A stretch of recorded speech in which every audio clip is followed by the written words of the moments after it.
Figure 10. This concluded the engineering presentation. Then Joe Kilminster of MTI was asked by Larry Malloy of NASA for his launch decision. Joe responded that he did not recommend launching based on the engineering position just presented.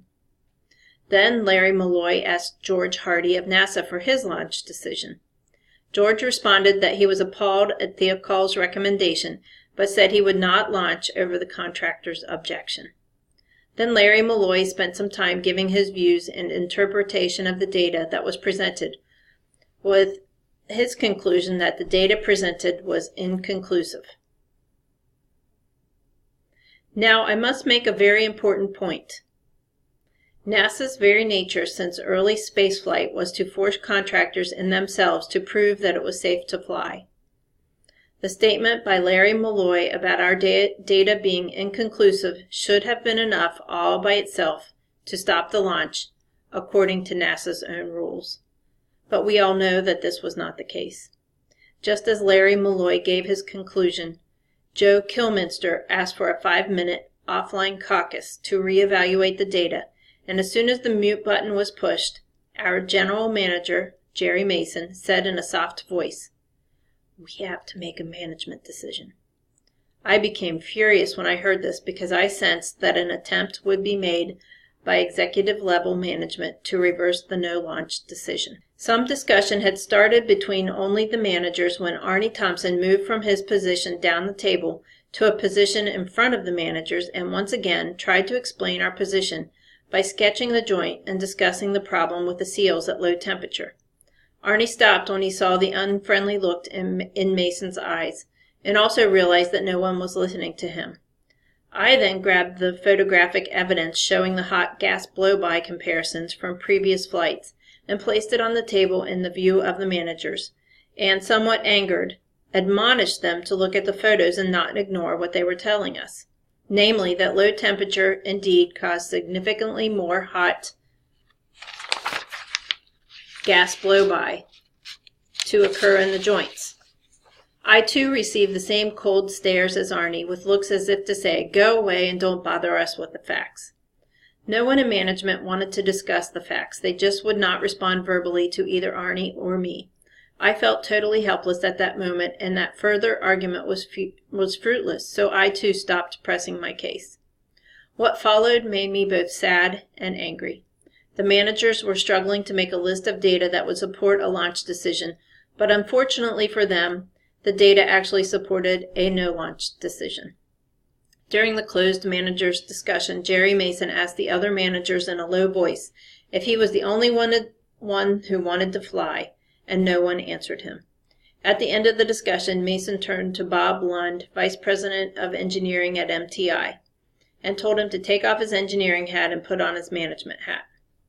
The vote poll was taken by only the 4 senior executives present, since the engineers were excluded from both the final discussion with management and the vote poll.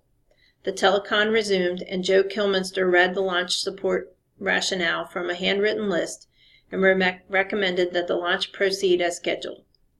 NASA promptly accepted the launch recommendation without any discussion or any probing questions, as they had done previously. NASA then asked for a signed copy of the launch rationale chart. Once again, I must make a strong comment about the turn of events. I must emphasize that MTI management fully supported the original decision not to launch below 53 degrees Fahrenheit, 12 degrees Celsius prior to the caucus. The caucus constituted the unethical decision-making forum resulting from intense customer intimidation. NASA placed MTI in the position of proving that it was not safe to fly instead of proving that it was safe to fly. Also note that NASA immediately accepted the new decision to launch because it was consistent with their desires, and please note that no probing questions were asked. The change in the launch decision upset me so much that I left the room immediately after the Telecon was disconnected, and felt badly defeated and angry when I wrote the following entry in my notebook. I sincerely hope that this launch does not result in a catastrophe. I personally do not agree with some of the statements made in Joe Kilminster's summary, stating that SRM-25 Challenger is okay to fly. After I had a chance to review a copy of Joe's chart, I realized that I didn't agree with any of his statements made to support a launch decision. I believe that anyone who has normal powers of reason will question the validity of Figure 11 as a document to support the Challenger launch.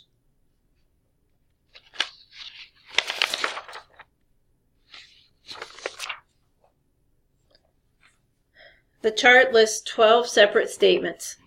Statements 1, 2, 4, 5, 6, 8, and 9 actually support a no launch decision. Statement 3 is actually a lie. There was no engineering assessment made during the caucus. Arnie and I continued to press for retaining the original decision of not launching below 53 degrees Fahrenheit, 12 degrees Celsius. Statement 7 addresses the erosion margin, but erosion was not the primary topic of discussion that evening. We were all discussing whether the seals would even seal before hot gas blow-by would destroy them. This statement is the only one to support a launch, but it was not part of the concern that night. Statement 10 neither supports nor is against a launch decision. It is simply a statement of engineering fact, which states that when pressure is applied to an O-ring seal, it will move away from the pressure to the opposite side of the groove containing it. Statement 12 is a contradiction of Statement 1 because everyone knew that 20 degrees Fahrenheit minus 7 degrees Celsius colder seals were very significant, as our preliminary test data had shown. Therefore, MTI senior management reversed a sound technical recommendation without one shred of supporting data and without any re-evaluation of the data they had promised when they requested the caucus. The next morning I paused outside Arnie Thompson's office and told him and my boss that I hoped the launch was safe, but I also hoped that when the booster joints were inspected that we would find all the seals burned almost all the way through the joint, and then maybe we could get someone with authority to take a stand and stop the flights until we fixed the joints. Later I was walking past the room normally used to watch the launches when Bob Ebeling stepped out to invite me to watch the launch. At first I refused because I didn't want to watch the launch, but then he encouraged me to enter. The room was filled, so I seated myself on the floor close to the screen and leaned against Bob's legs as he was seated in a chair. The boosters ignited, and as the vehicle cleared the support tower, Bob whispered to me that we had just dodged a bullet. The reason Bob made this statement was that the propellant experts had told us that the boosters would explode at ignition if we developed a leak in the case. At approximately T plus 60 seconds, Bob again whispered to me that he had just completed a prayer of thanks to the Lord for a successful launch. Just 13 seconds later, we both saw the horror of destruction as the vehicle exploded. We all sat in stunned silence for a short time. Then I left the room and went directly to my office, where I remained in shock for the remainder of the day. Two of my SEAL task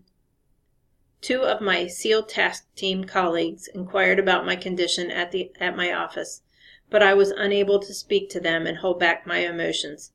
So I just nodded yes, I was okay, and they left after a short, silent stay. Within a day of the launch, one of my colleagues on the SEAL task force team told me that he was reviewing the videotape and thought he could see a plume of flame coming from a booster as it exited the explosion. My first thought was that one of the joints had failed, so I postulated several scenarios to fit the observations, and one of them turned out to be what was found to cause the disaster. A failure investigation team was formed at MTI on January 31, 1986, which included Arnie Thompson and myself. The team was immediately sent to MSFC in Huntsville, Alabama. Again, this description of events was transcribed by Roger M. Beaujolais, former Morton Thiokol engineer of Willard, Utah.